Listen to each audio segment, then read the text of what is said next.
I tell my nieces, find your husband in your 20s. Strap him down. When will you marry? They're saying it's embarrassing to have a Peter Pan syndrome boyfriend. I think there's a lot of males out there that are playing the role of the man, but not actually playing the role of the man. Even some husbands are waste man. I've done Shrek, and Shrek done me wrong. God will not leave me. He will not leave me in the trenches. They love me, girls. I'm feeling that clock ticking. It is a selfish act. Ego stops you from doing things. I've been to some men's homes and been shocked. Yeah. He had said he was going to come see me. And you know what he did? The guy sent me a screenshot of his location and my postcode and the time. He sent me a picture to say, obviously, I'm on my way. He never turned up. He never turns up. I wasn't expecting that one. Relationships these days are asking, is this going to make me happy? What can this do for me? Do successful women intimidate men? All right, guys, welcome to this special episode, Single and Searching.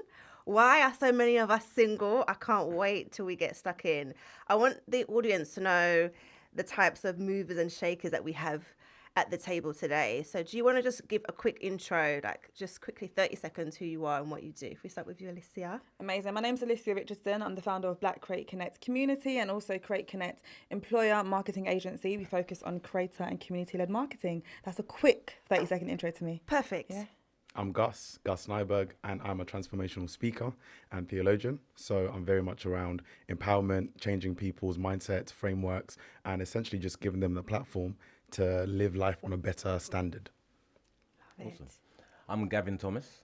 I am actually a lecturer. I lecture psychology and I specialise in SEN, special education. Throughout my journey, I've tapped into a number of therapies. I'm a CBT therapist, a counsellor, and I've got my master's in psychology. Love it. So I just want everyone to know that you are all serious people, and I wanted to really have an open, honest conversation in what I would describe as a global epidemic. I feel like it's a very silent global crisis. There's so many single millennials, and I feel like Gen Z are slowly creeping up, and I wanted us to talk about candidly why we think that is. So majority of us are single. I know, Gavin, you've recently got married. Yes, but, I did. You know, you've been in the trenches. I've been there. So, you know what we're dealing with. So single, successful, we're all actively trying, well, apart from Gavin, all actively trying to find the one, but we're struggling. Why do you think that is? That's the first thing I want to chuck at the table. Mine's not been a struggle, but I realized I had to learn certain things. And in terms of like when I talk about frameworks, the way that I was living, the mindsets that I had was not ideal for what marriage is. So I realized I need to pause the brakes rather than going quickly to get into something to fill a gap. You need to go into something whole. And the process of wholeness takes more time, but it creates a better outcome. And that's where I feel as if I'm at. And I feel as if I'm all ready now at 32 years old because I've done that work. So you've been working on yourself? Yeah. Okay, fantastic. What about you, Alicia? I think that for me personally, I don't want to blame circumstances, but I think that the type of men that I seem to find myself coming across in different environments are simply not suitable for what I deem to be suitable for a future. But generally speaking, I also feel like the dating pool, as you get older, it's much more scarce to find people that are in the mindset, are in the mind frame to actually change, actually be open-minded, actually being open to working towards the godly way of relationships as well. So I think it's really difficult to find the mindset and the type of people as you get older as well. And when you're younger, advice to younger people, if you are single in your 20s, start the search now. That's what I tell my nieces. I tell my nieces, find your husband in your 20s, early 20s. If you see a good potential guy, snap him up, strap him down, lock him up. Don't let him out in these streets. Because from 30 and up, I say to my nieces, I call it the ghetto. Like, it is the absolute definite ghetto, like the dating streets for me. And it never used to be like this in my 20s. So I spent my 20s, like you were saying, working on myself and building my career. And I always felt like I've got so much time. And now I'm there. it feels like from our perspective, the men are not up to standard. I think also to add on to that as well, Vanessa, I think because of our experiences with men over time, it's built up, for me, an anxious, avoidant attachment style. So the minute you don't do what you did yesterday, the minute I don't hear what I need to hear to feel safe, the minute I do that, my immediate response is to block. Listen, I've got 91 people blocked on my phone. Oh, 91. Wow. And this is the same number I've had from my teenage years. So for me, when I reflect on that, I'm like, Alicia, you have built up over the years your avoidant attachment style because of your experiences, and then you've kind of, you've basically made it a habit. So it's also about us identifying what are our trigger points and how can we respond differently so that we can open up more doors. What do you think? As a married person in the room, what do you think? What do you see going on? I see people focusing on the wrong things. Okay. They're either focusing on the past, some aspect of the future, which they can't control because it hasn't happened yet, but they're not in the moment. I think that a lot of people, they're not. In order to create something, you need to have a godly aspect to it. You need to have an understanding of self, But I think as time's gone on now, a lot of people it's all about the aesthetics, how they look, what the other person's got. They say, I want to be my best version, but where does that stop in terms of isolating others and inflating yourself? I want to talk about this recent Vogue.com article that's gone viral. And I really want to hear from a male perspective, right? Because me and my girlfriends have been pinging this article back and forth, and it's given us a lot of debate. Shantae Joseph wrote an article for Vogue.com that said, is having a boyfriend embarrassing? And the whole premise is that now women are decentering men. So back in the day, it used to be an achievement. Your parents would say, I'm so proud of you if you got married or had a boyfriend. Being from an African background, the first question my aunties would ask me and still ask me is, when will you marry? It's that kind of ultimate achievement. But women now are rewriting the rules and saying, actually, having a boyfriend is actually not cool. And some people are saying that it's embarrassing because a lot of women are settling. So they're just getting with someone that treats them like shit, or maybe someone that's not engaged, just so that they can say, I've got a husband, I've got a boyfriend. So that's why it's embarrassing. You're with a man because you're a pick-me-sha.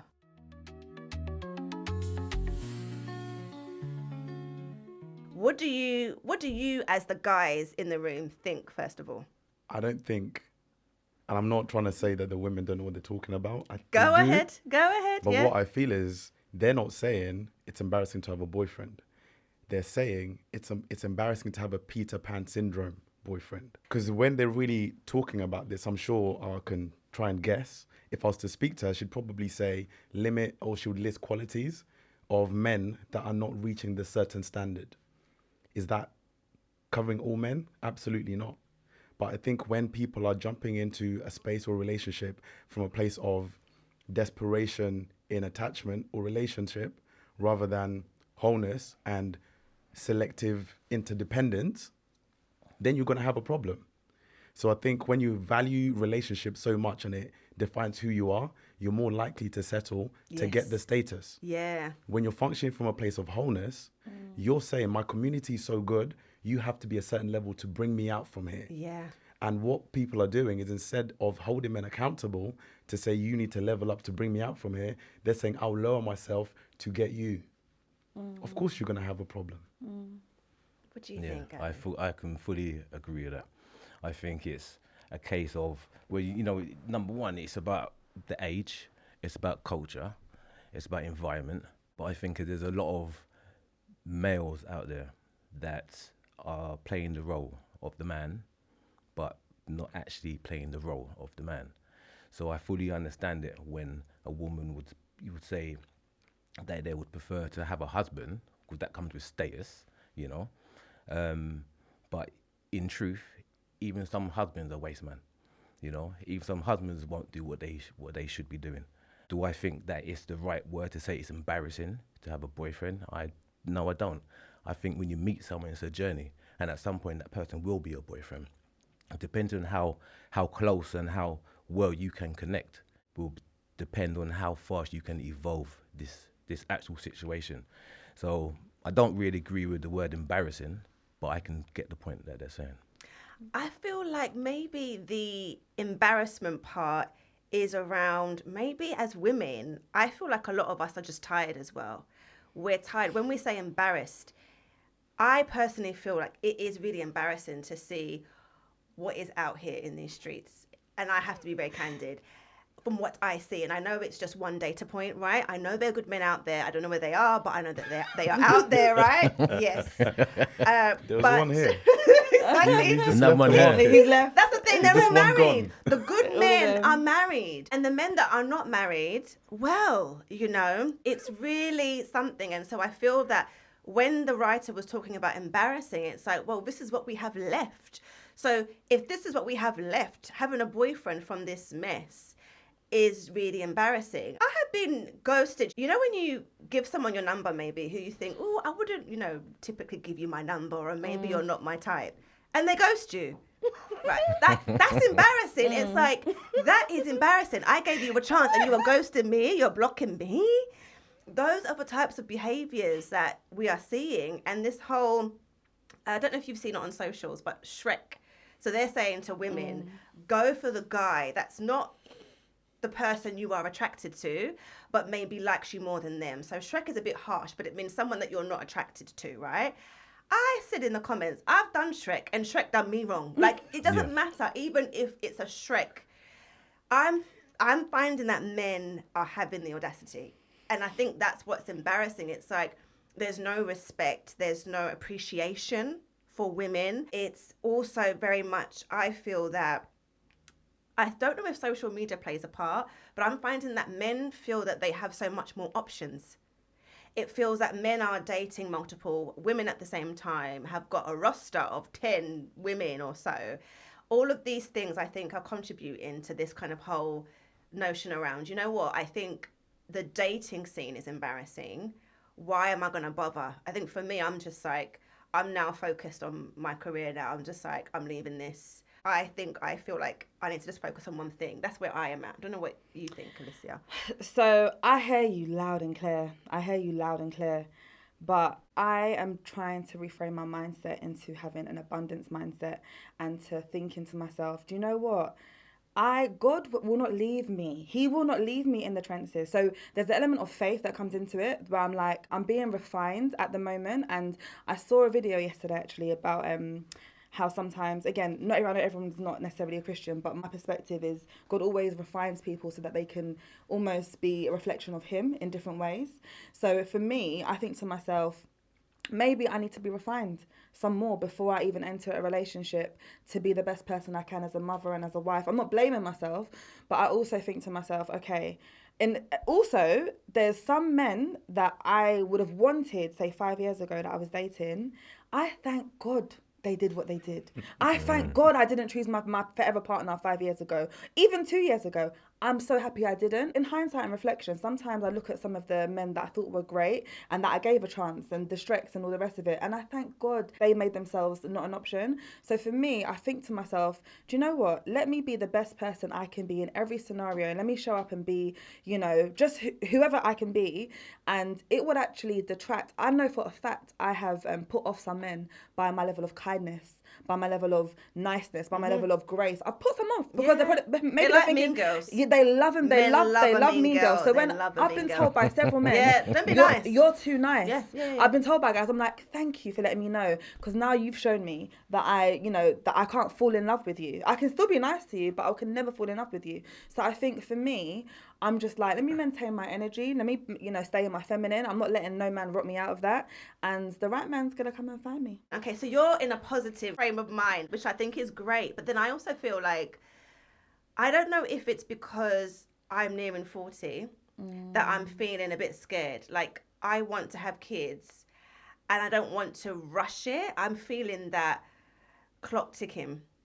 And so I think that's kind of making me feel less, I guess, faithful. Like, I have faith in God, but I'm also like, oh, God, really? Like, I'm 39 in a couple of months. I do feel that pressure in terms of, okay, if you want to have kids, is it going to happen for me? That's kind of where I'm at. And like you said, it's just the kind of people that I'm grateful for those where it didn't work out. But then at the same time, I feel like maybe that's also the difference. I don't know what you guys think, but men don't have that clock ticking. So, if I look at my dad and his age mates, like my parents are divorced.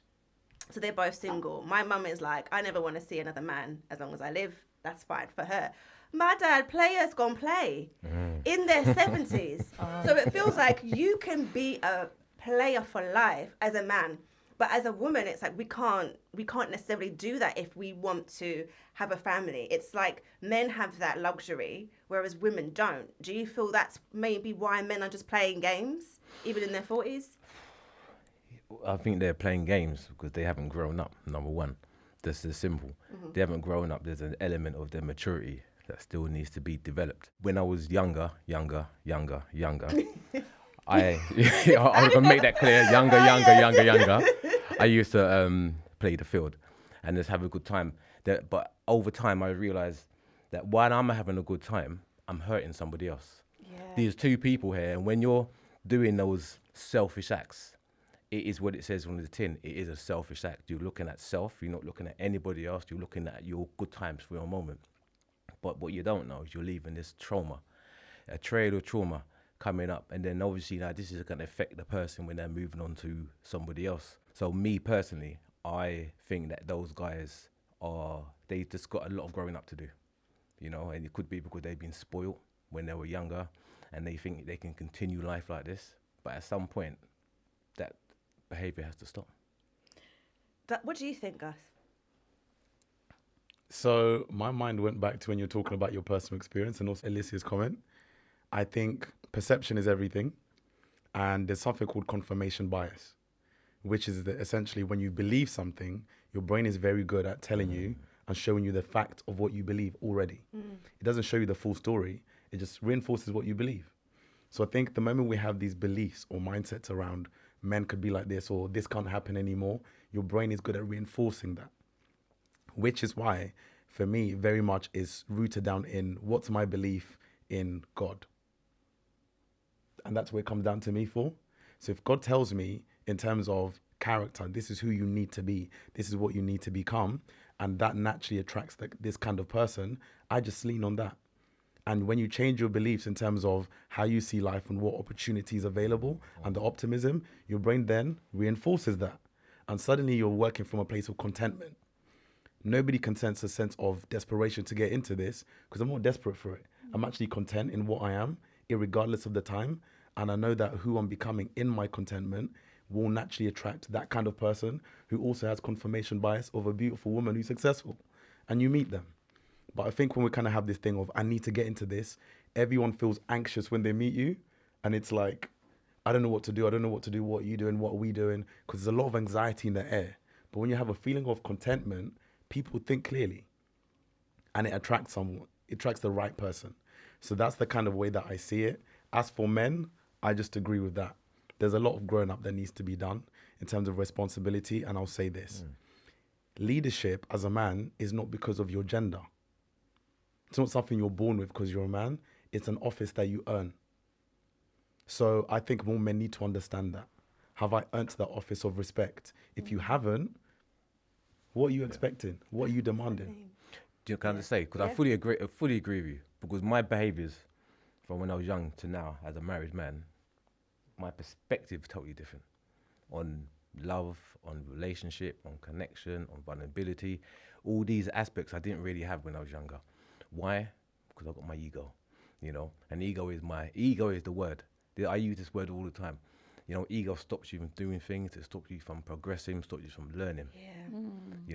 But then if you can if you can have an understanding of what the ego is and what it's actually there for, this is when you start to grow. You start to think, okay, I can see what's actually happening. I'm managing my emotions. I'm feeling the way I feel. Is it feasible? I was going to say, should I be feeling this? But that word should is very up and down.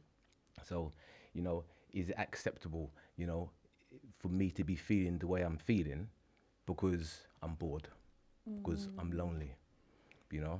And I think it's not, because I don't live in this world by myself. I live in the world with other people and I share other people's feelings, vibrations, and emotions.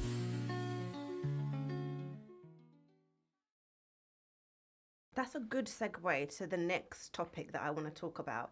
And this is the male loneliness epidemic, which I feel might play a role into why the dating scene maybe is a bit of a mess. So there was a survey by Gallup that said 1 in 4 young men are feeling lonely every day. They've reported that they feel lonely, and it's due to a lack of connection and lack of community. Do you feel this might be one of the reasons why we're just having such an issue and clash with men? Because it's weird that 1 in 4 young men are feeling lonely, but there's so many women out there who are, you know, ready and waiting to connect with them, but there's a disconnect. What's your thoughts on that? Do you know what? As you were saying this, I was just thinking to myself, I think women generally have learned community better. Like, we connect better. We will talk on the phone for hours. We will dissect an issue. We'll have a whole session to be like, girls, I've got a problem. Come round. Let's talk about it. We are conditioned to speak. And even my upbringing, when I think about how I was raised by my dad, we spoke about everything. Sunday, 2:00, we need to talk about what happened this week. Like, my dad practiced communication with us, and it was, whether it's uncomfortable or not. Now, I think for men, and I don't know if there's any details on demographics with that fact, or if it's just men across the board. I think generally they have a lot of societal pressure. And I think because of that, it links to them not maybe sharing or expressing when they do feel under pressure, or when they do feel like they can't perform in a certain area. And they naturally hold all of that in. They don't share it. There's a lot of fronting. There's a lot of undealt with issues. Like the men that I'm mature, I've dealt with and seen a lot of them. And I've broken down. Do you know how much men I've seen cry? I've lost count of how many men I've seen cry, because I'll break down and say, there's something, this behaviour is, you're operating from a place of hurt. So I think because there isn't that safe space to even express themselves, and of course, sometimes when men do express themselves, it's also linked to embarrassment or being thrown back in their face. And I never ever, I don't think that's healthy. So I think we also have a responsibility to try our best as a community of women as well, to bring them into a safe space, even as a friend. I've got male friends that they can talk to me as a safe space, so that they can process things, they can write things down. For me, whenever I experience anything in life, I journal it, I look at the patterns, the routines.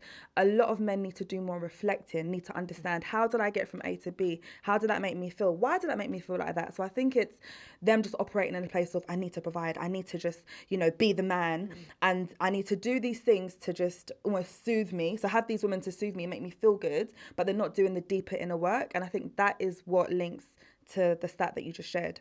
But then I kind of want to throw a little bit of a challenge in there, because I've heard this before, and maybe it could be quite harsh, but I feel a little bit concerned, a little bit frustrated as well, where it's left for women now to come and save men, right? And I feel like with women, we have our own shit to deal with, especially Black women. I mean, in terms of the workplace, in terms of society, we have taken accountability for our own healing. Isn't it time for the men to sort out the men? Yes, I would say definitely. And I would say that when these young men, males, are talking about that they're lonely, I think when loneliness, it gravitates a number of different characteristics. You're lonely, you're in your room, you're not doing nothing. You're watching social media, you're watching the news, you're talking to your friends. This starts to adjust self-esteem and confidence. Now I'm in my house, I haven't got this car, I've seen people go on holiday. I know I haven't got that money in my bank to go on holiday. How am I going to do this? As I'm going and I'm venting to myself, I end up thinking I'm not worthy, I'm not good enough.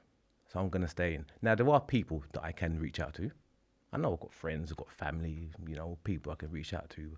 But once again, what's that word I said earlier? The ego comes into play. Yeah. The ego comes into play and says, no, if you do that, they're going to judge you. They're going to think A, B, C, D of you. What does that do? It puts you into a deeper spiral of lack of self.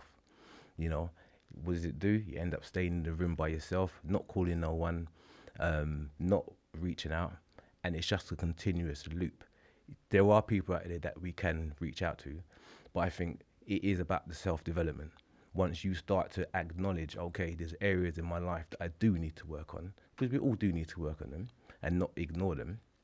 I think once we can see progress, or we've made that first step, I think that's when men in general will start to reach out. I've got a bunch of guys that I can reach out to. I've got 2 big groups, I'll say 12 and 12. And we cry together, we talk together. I've known these guys since I was around 6, don't get me wrong, 6 to 12, you know. But we cry together. I've been with them on their personal journeys. They would be with me on my personal journeys. Because of my job and my experiences, I don't mind expressing myself. But I know there's loads of guys out there that still feel, because they're not where they want to be in this moment right now, they're not worthy, so they keep everything to themselves. I'd love to talk to you, Gus, about something that you've mentioned. And in my mind, I was thinking, it's so beautiful that you've got this big community of men where you can feel safe to cry in front of, right? But then I do know some of the men that I've dated, they've got father issues. So their father, and you can really see it, was very, like one of my exes, his dad was in the military.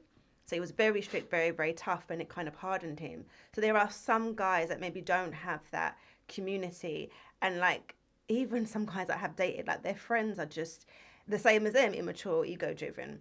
So what is it about, what do you think can the older generation do? So like, if you're like an elder man and you see someone who's a bit younger than you, like having that older man that you can talk to kind of like mentor you, do you think that might help the loneliness epidemic for men?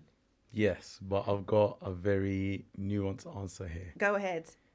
Older men need to remove that mask. You need to remove that mask. I am who I am because of you. You inherit behaviors from your parents. If I'm struggling with something, it's likely my core struggle came from you. I would argue that till the end, till kingdom come.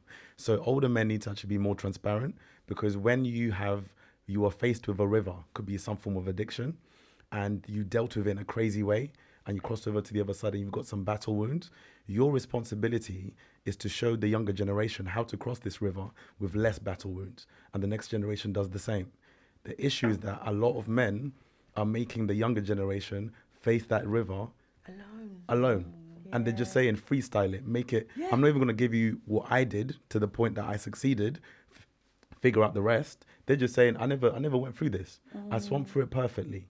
So older men need to do this. Younger men, stop complaining. There was a word that came into my mind. It's not appropriate. Stop complaining about what didn't happen and what happened. There's many men who were successful who they never met their dad, or their dad did terrible stuff. At some point you have to say, I'm a purpose-driven man. In despite of what happened in the past, I've got a future to have. What do I need for my future? When you ask that question, your friendship changes, your habits change. But a lot of people don't ask that question because the reality is you don't want to change. You want to be handed success. And I think a lot of men are not facing the facts. Therefore, they stay in their group that just affirms them. Yes. And that's it. So in terms of male loneliness, we do a lot of shallow things. And the loneliness is not because we don't meet. We meet to do sports. We meet to banter. We meet to play FIFA. We meet to play whatever it is we want to play. Everything but talk about the pain. So naturally, you can be in a room full of 100 men socializing, but your emotional side is struggling. So when you don't exercise your emotional muscles, when you get into a relationship, girls have already got strong emotional muscles. Men don't. What happens? We want to be mothered. Yes. And women don't want to parent. Hell no. I'm exactly. not being nobody's mother. And I think that's where maybe the friction is. Yeah. You know, there are men who want to be treated like men, but then they want to be mothered. And I think also it goes down to the basics. I feel like men, so how I was raised is I was raised to clean. Vanessa, you must learn how to be clean. You must learn how to cook, because as a woman, this is your role. Whereas my brother was raised to be a king. Right. Really? Not to clean. He can cook, but he's not necessarily and he won't mind me saying this, the cleanest, tidiest person, because he wasn't raised that way. It was like, no, Vanessa, you need to be X. So I think also now what we've got is men who don't know how to, even like the very basics of how do you look after yourself? How do you look after your home? Taking pride in that, doing the basics. If your core environment isn't stable, then how you present to the world is in that infantile stage.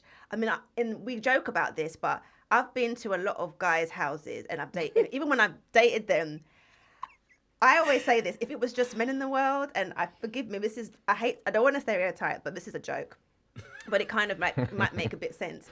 Someone said, if it was just men in the world, every house would just have a mattress and that's it, right?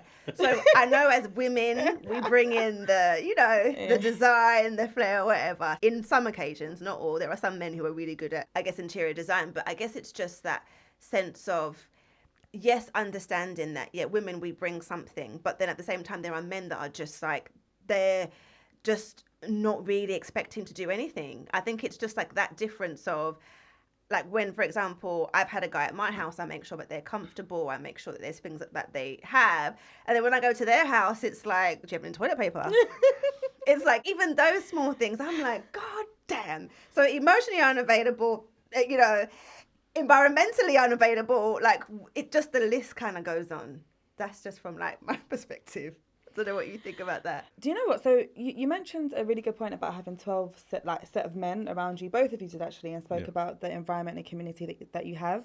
I think that it is a man's responsibility to audit that as well, because I certainly do. I audit who's around me because it's influential to, like what you said, who approves your lifestyle, who holds a mirror up to you, who holds you accountable, and who helps you to grow. Equally to what you said, Vanessa, I've been to some men's homes and been shocked, and been like, what's going on? But equally, I remember my ex, he was tidier than me. He was spotless. He was good with the design. And I think that's because of he has female friends, he has male friends, of his influences around him as well. So I think one thing that is really important for men to do if they really want to have that lifestyle with a woman and a family is to check, who are my friends and what are they actually influencing in my day to day? What am I consuming? Like, because that subconsciously has an impact on how they approach dating, how they approach themselves. And I think that the more you respect yourself as a man, you're not going to be out here like wasting women's time, because you're wasting your time.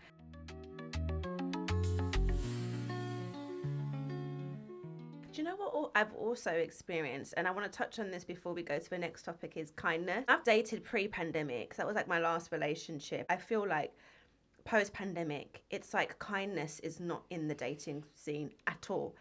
I'm seeing a lot of just cruel behavior that's just so shocking for me. And actually, like you mentioned it, Gavin, around the trauma, how some men are just leaving trauma behind. But if I tell a story, there was one guy who I was kind of like seeing, and he arranged to come to see me at my house. That's actually a red flag number one anyway. We'll get on to that. Never let a man in your house, ladies. No, never let a man in your house. Unless he's about to be your husband. Exactly. And do not enter. So he said, I'm going to come check you. So imagine, he had said he was going to come see me. And you know what he did? So I, when you text someone, okay, see you later, whatever.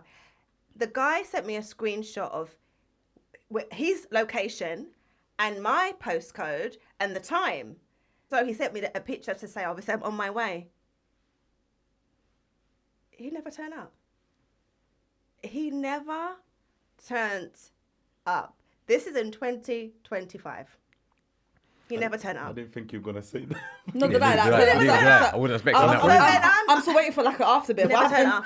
And then I'm thinking, well, this is a bit weird. But the signs were there for this person's behavior, but it goes down to the kindness point. And I just thought, maybe something's gone wrong. So I think I fell asleep, but not for long. You know, when you kind of nap, and then I woke up and I thought, oh my God, it's been like 2 hours, but he hasn't called. Let me just see if he's all right. Phone was on Do Not Disturb. He never, the whole night, never showed up. He did not show up. And then I did not hear from him until a week, when he then called me as if nothing had happened. Oh, hey, how you doing? Blah, blah, blah. And so I just felt like, wow, men can be really cruel. I just thought that is such a cruel thing to do to someone. Where have we gone wrong? I think there's a lot of cruelty and lack of kindness. That this is just one example, but I've seen quite a few other examples of like just men being very cruel. I'd love to get your take on it, but it just seems that I'm hearing a lot more of cruelness when it comes to men. You know, yeah. Can I ask you, what did you say to him when he called? Did you talk to him about that? Yeah. And what was gaslighting, of course. Like, oh, you know, I was drunk. Do you know what I mean? So I was just lies. You know, lies. We haven't spoken for a long time. I don't know why I see it like this, right? But in my head, I'm like, thank you, Jesus. You exited yourself. Because I've had various situations where cruelty from men has been shown. I'm like, thank you showed this now. Because if I had gone further down the line, I could have been a single mum. Clearly, with your behaviour. Yes, I would have been too. So with that, Vanessa, I'm not going to lie. Like, that is power. It's like, thank you. I'm protected. But it's traumatic. It is traumatic, For me, do you know what? I was so shocked. Yeah, it's crazy. I was so shocked. That literally I was, not even the fact that he didn't come. I was indifferent, to be honest. If you had called me and said, oh, I'm drunk, I'd been like, okay, fine, I'm going to bed, you know. It wasn't like, oh, he didn't come. It was the fact that you made it obvious, a screenshot of my postcode, and then you just don't show up. Where have we gone wrong, guys? Where's this cruelness coming from? It sounds to me like, you know, I don't know exactly what happened there, but it sounds like that was one of those unwritten tests to see how you're going to respond. Now, if he calls you back a week later and you say, I'll come over again, now you go in a certain type of box. You go in a certain type of box. Really? Because you have now shown you have no value for yourself. But because you handled it the way you handled it, he now will look at you in a certain way and know that we could never do anything like this again. You know, it is some people that just want some form of control. So it's like a power shift, you know. We don't know what's happened in his past, A, B, C, D, but it sounds to me from that one story there that it was, he knew exactly what he was doing and he was testing the boat to see how far he can push you. Lord have mercy. Sorry. Is this how we've gone? Can I just say, I know you was going to say something, Gus. I feel like even in those scenarios, because I've experienced similar things, right? For me, the reason doesn't actually matter as well. Yeah. I think it's about setting straight and saying, I understand that's happened to you, you got drunk or this happened, but that doesn't work for me, you know. It doesn't actually align with me. Yeah. And leaving it as that. This happens all the time all the time to us. And we just have to say what happened, understand, hold the mirror up, let them reflect. Doesn't work for me. Yeah. And walk away. But sorry, Gus. No, it's okay. I was going to say, so it's the framework I was sharing with Alicia before this. I've created a Christian singles dating framework. And a key part of this is covenant. And covenant, we don't have time to break it down. However, the key thing that I realized when I was creating this framework is relationships these days are asking, is this going to make me happy? What can this do for me? The moment you have that, it's performance. Yes. There's something that I need you to keep on doing to keep me here. And that means that you also have things that you might want to keep you happy. And it might be different stuff that you're looking for, but you're looking to unite together, that's going to be a problem. How covenant relationship or marriage works, I believe in how it's created to be biblically, is what can we come as two whole people to accomplish together? It's very purpose-driven. When you have purpose-driven, there's no time for games. There's no time for, I'm just testing you to see what you would have done. Because I'm going to be a man who's on purpose, looking to achieve something already as a single man.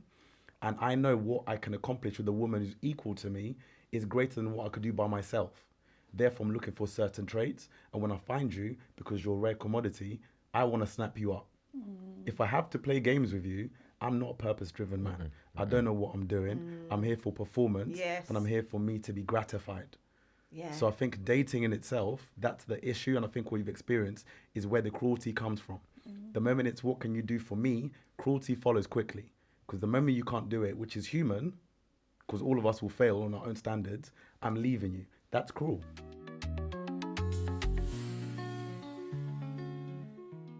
I want to move on to the next topic about ambition and the power shift. So I'm going to put a question out there. Do successful women intimidate men?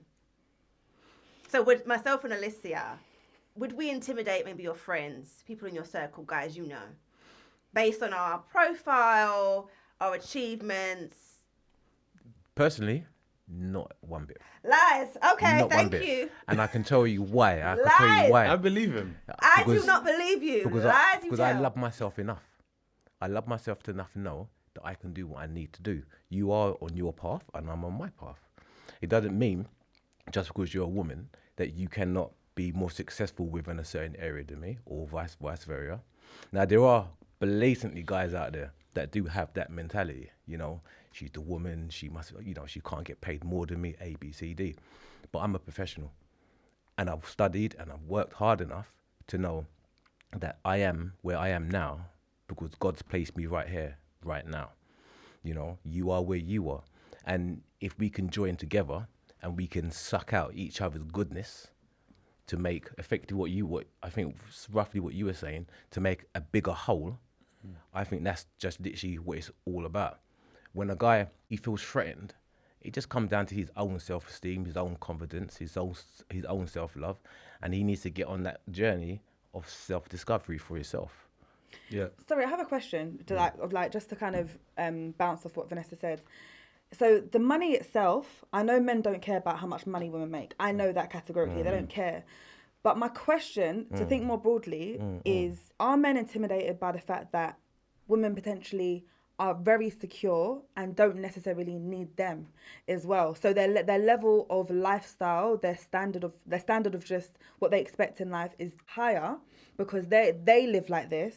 So you come into her, you know that you have to be a certain man inside, not even necessarily financially, materialistically. Do you think generally men now, because they have to step up as a character, they have to step up to date certain women?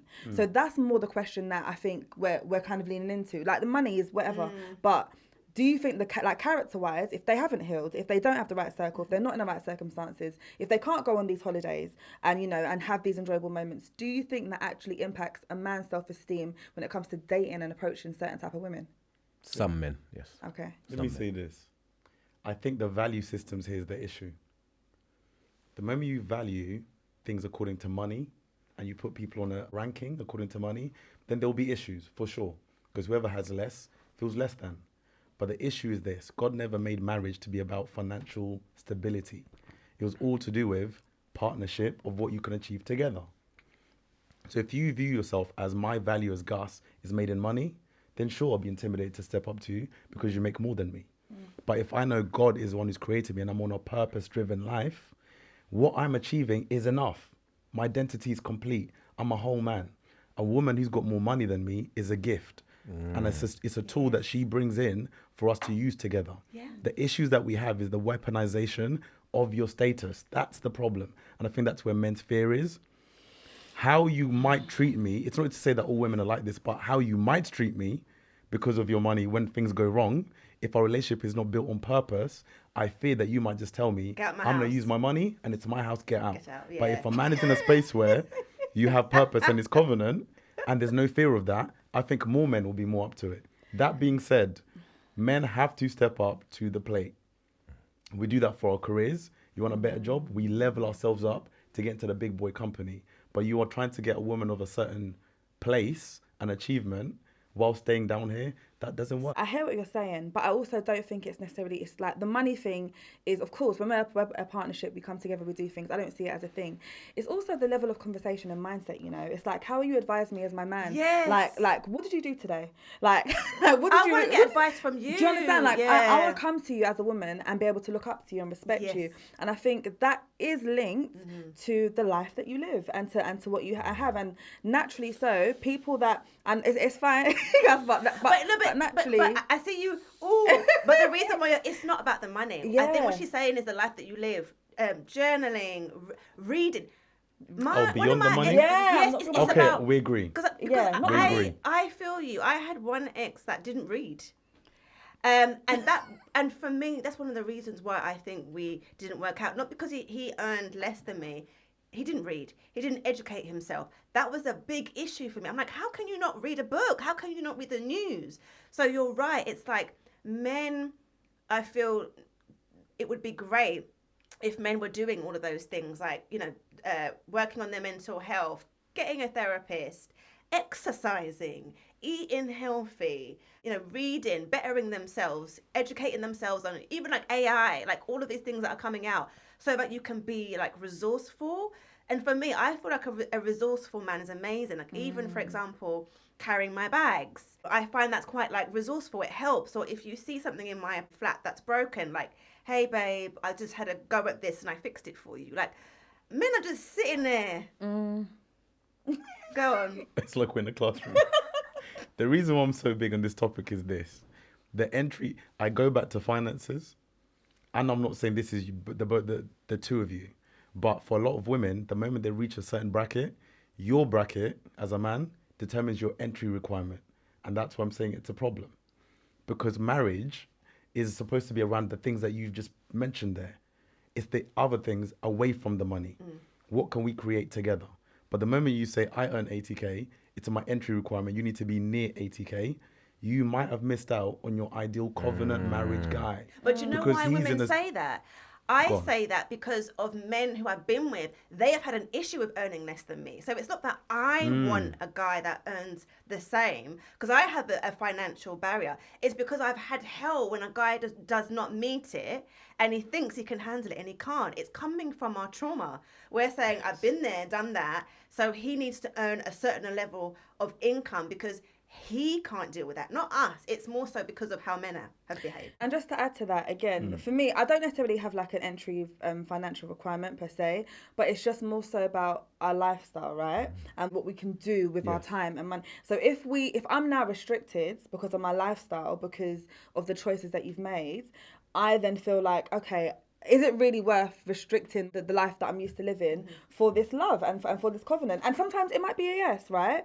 And second to that too, my question would be to a man, especially in my 30s, what have you been doing all this time as well? Why are you at this stage where you're earning a particular amount? What's happened? And if your story tells me I tried this, I failed at this, I tried this, that shows, okay, character, you've been doing character development. I've got time for you. But if you've been stagnant for the past, say, 5-8 years doing the same thing, you're going to frustrate me and I cannot date you. So I think it's also dependent on your journey as well. Yeah. Closing thoughts. Gus, what are your closing reflections? My closing reflections are this. I think we need to approach dating different. Stop looking at it from what can I receive versus who am I? Who's my equal? What can we do together as two whole people? Love that. That's one. The other thing is there's been a lot of hurt in the space from women for men, and there's a lot of finger pointing now because of social media. Men are like this, women are like that. And the walls are built so high that nobody's willing to break them down. So I think we need to also face our standards and find out, have my standards been created from a history of pain? If so, you're probably being defensive. And you need to give other people a chance, because not everybody is that summary of a man or a woman. Love that. Closing reflections for you, Alicia. I'll just say, really do the work internally. Like, when you do the work internally, your mindset and your taste shifts.